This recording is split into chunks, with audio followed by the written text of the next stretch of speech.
Our community has been busy since Palm Sunday, setting up the labyrinth, washing hands on Maundy Thursday, gathering on Good Friday, celebrating Holy Saturday at sunset, culminating with Easter Day. We have been able to celebrate this time as a community. We have been able to come together to sing, "Christ the Lord is risen today, hallelujah."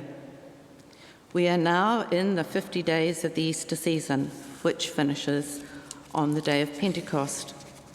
This year is so different to 2020, when we were in lockdown due to the COVID pandemic, and we were unable to gather as community. Sadly, many in the Northern Hemisphere are still unable to gather as community. The City Mission has also had a very busy time over Holy Week, and this past week, on Maundy Thursday, we farewelled our beloved Chris Farrelly with an extremely emotional and poignant waiata and haka, proceeding his new journey with his whānau to discover the joys of retirement. On Thursday, we had a wonderful palfrey here at St Matthew's to welcome Helen Robinson as our 10th missioner. The church was full of staff, full of people from Tamaki Makaurau, all associated with the mission.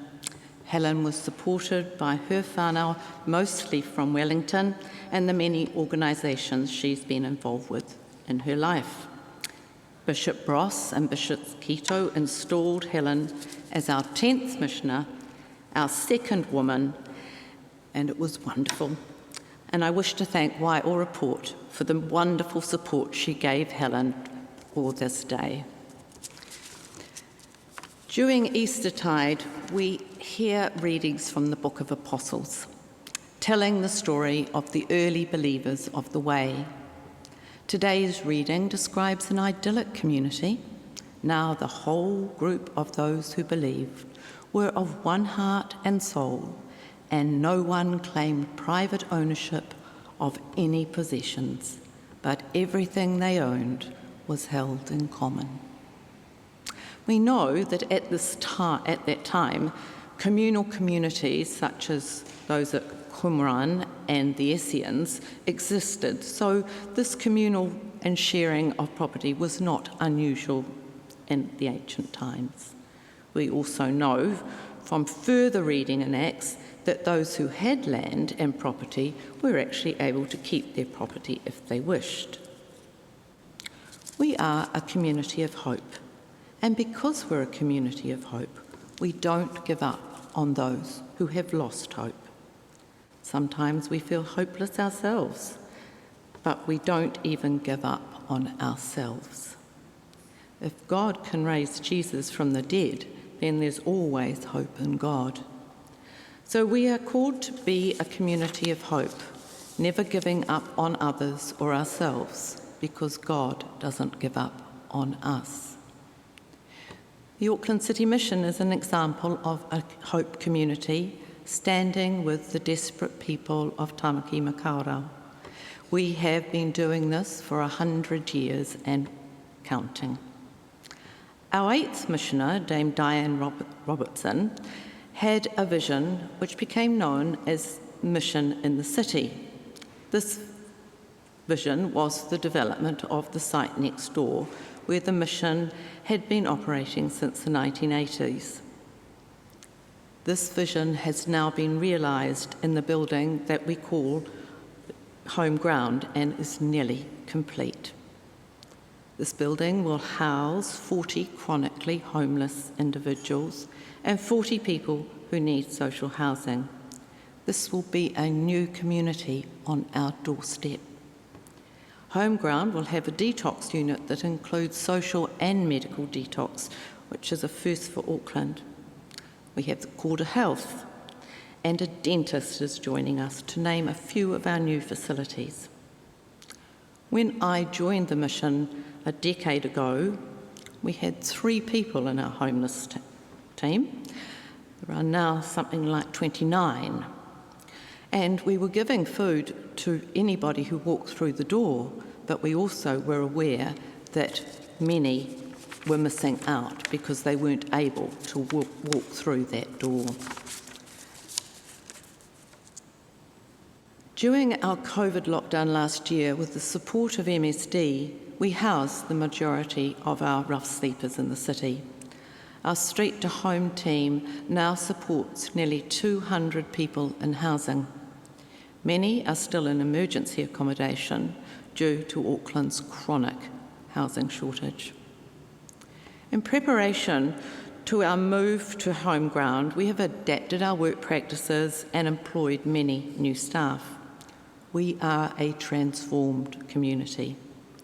We start our working day with Waiata and Karakia.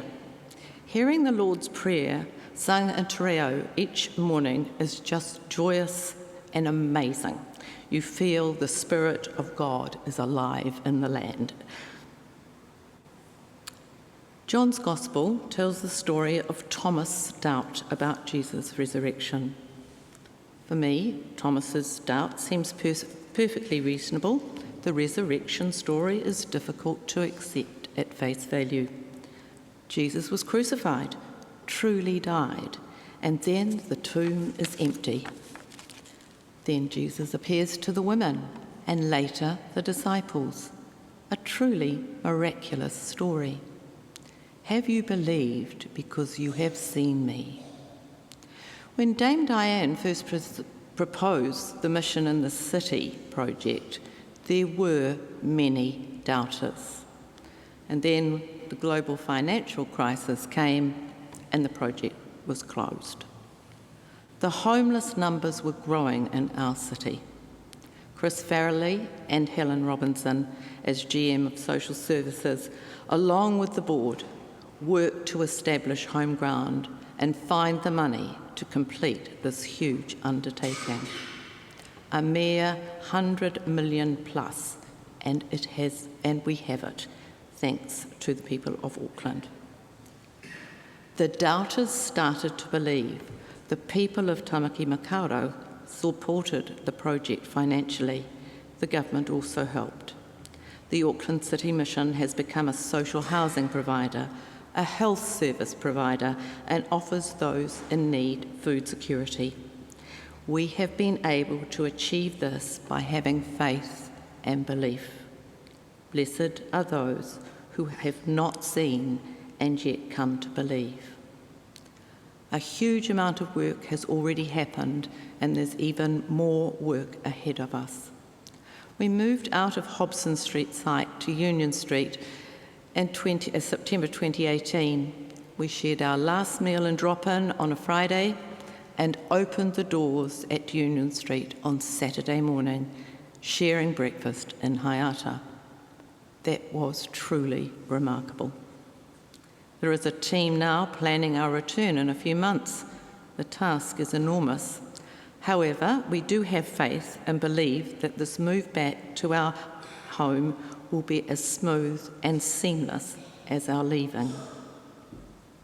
As East people, a community of hope, we can believe this will happen very soon, and a whole new beginning will take place right on our doorstep.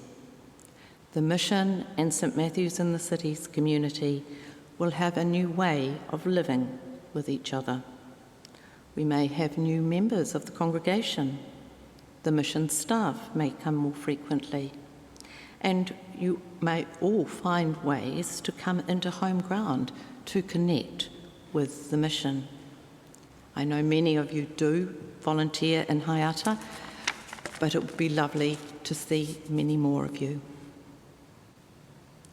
As we walk through the remaining days of our Easter season, contemplate the wonderful story of a determined doubter who gradually found his way to faith, who came to see the wounded one as God in his own time.